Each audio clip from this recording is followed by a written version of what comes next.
Hi friends, இன்றைக்கி நம்ம கிச்சனில் ரொம்ப டேஸ்டியான சிக்கன் ஜாலர் முர்த்தபா தான் செய்ய போகிறோம். அதுக்கு இந்த மாதிரி 3 நாசில் இருக்கிற மாதிரி ஒரு சாஸ் பாட்டில் வாங்கிக்கோங்க. இது வச்சு தான் செய்ய முடியும்.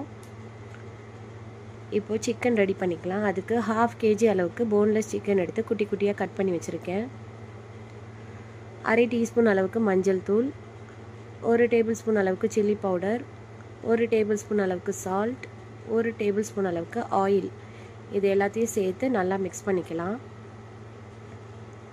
ஒரு ப்ரெஷர் குக்கரில் சேர்த்து சிக்கனை 2 விசில் வச்சு வேக வச்சுக்கலாம். மசாலா ரெடி பண்ணுறதுக்கு ஒரு கடாயில் 3 டேபிள் ஸ்பூன் ஆயில் சேர்த்து சூடானதுக்கப்புறம் 4 வெங்காயத்தை குட்டி குட்டியாக கட் பண்ணி சேர்த்துக்கிறேன். வெங்காயம் ப்ரௌன் ஆகணுன்ற அவசியம் இல்லை, இந்த அளவுக்கு டிரான்ஸ்லூசன்ட் ஆனால் போதும். இப்போது 1 டேபிள் ஸ்பூன் அளவுக்கு இஞ்சி பூண்டு பேஸ்ட் சேர்த்து பச்சை வாசனை போகிற அளவுக்கு வதக்கிக்கலாம். 2 பச்சை மிளகாவை குட்டி குட்டியாக கட் பண்ணி சேர்த்துக்கிறேன். ஒரு தக்காளி, 3/4 டேபிள் ஸ்பூன் அளவுக்கு உப்பு சேர்த்து வதக்கி விட்டுக்கிறேன்.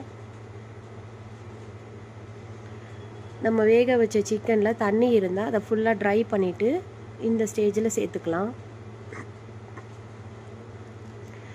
வெங்காயம், தக்காளி, சிக்கன் இது எல்லாம் சேர்ந்து நல்லா 2 to 3 மினிட்ஸ் நல்லா வேகட்டும். ஃபைனலாக மல்லியிலை தூவி ஆஃப் பண்ணி வச்சுக்கலாம். ஜாலர் செய்கிறதுக்கு மாவு ரெடி பண்ணோம்.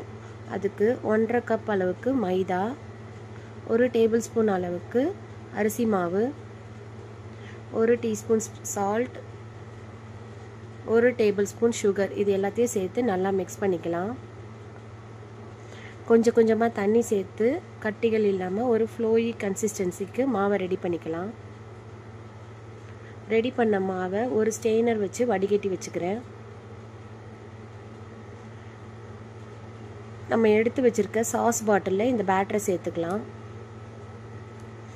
ஜாலர் ரெடி பண்ணுறதுக்கு ஒரு தோசை பேனை சூடு பண்ண வச்சுருக்கேன்.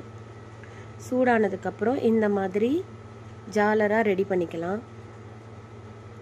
கொஞ்சமாக ஆயில் ஸ்ப்ரே பண்ணிக்கிறேன். ஒரு முட்டையில் கொஞ்சமாக உப்பு சேர்த்து கலந்து இந்த மாதிரி ஸ்ப்ரெட் பண்ணிக்கணும். அந்த கேப்ஸ் எல்லாம் நல்லா ஃபில் ஆகிற மாதிரி. அப்போ தான் நம்ம வைக்கிற ஸ்டஃபிங் வெளியே வராமல் இருக்கும். ரெடி பண்ண சிக்கன், கொஞ்சமாக கட் பண்ண ஆனியன்ஸ், கேப்சிகம், ஆரிகானோ இதெல்லாம் தூவிக்கலாம். கொஞ்சமாக மயோனீஸ், சீஸ் இதெல்லாம் சேர்த்து சிம்லேயே வச்சு வேக வச்சுக்கலாம். இப்போ டாப் லேயர் செய்கிறதுக்கு இன்னொரு தோசை பேனில் இந்த மாதிரி இன்னொரு ஜாலர் ரெடி பண்ணிக்கிறேன்.